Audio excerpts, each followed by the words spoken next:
তুমি লেখাপড়া করতে পারছো? ঠিক আছে, তাহলে লেখাপড়া থাকবে। তখন আমাদের এখানে লেখা আছে কি রাজনৈতিক মানব অধিকার সংস্থা, ঠিক আছে, অধিকার বঞ্চিত মানুষের পাশে আমরা আইনি সহযোগিতা দিই, ঠিক আছে।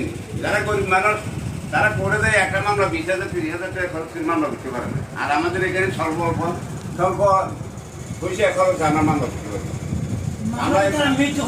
কোন কাজে গেল সরকারি সহযোগিতা পাইব তাহলে আমাদের এই যে সহযোগিতাটা আমি এইভাবে পাইতেছি, এটাতে সে কুমিলে দম লাগে না। জায়গা বসে সমস্ত কিছু আমি আরো দুটো বুঝছি এখানে বসি এই মহিলা সংক্রান্ত। আর এখন বেশিরভাগ মহিলা সংক্রান্ত বিষয়টা, জায়গা সংক্রান্ত বিষয়, এই সমস্ত বিষয়গুলো আমরা ইয়ে করছি, ঠিক আছে।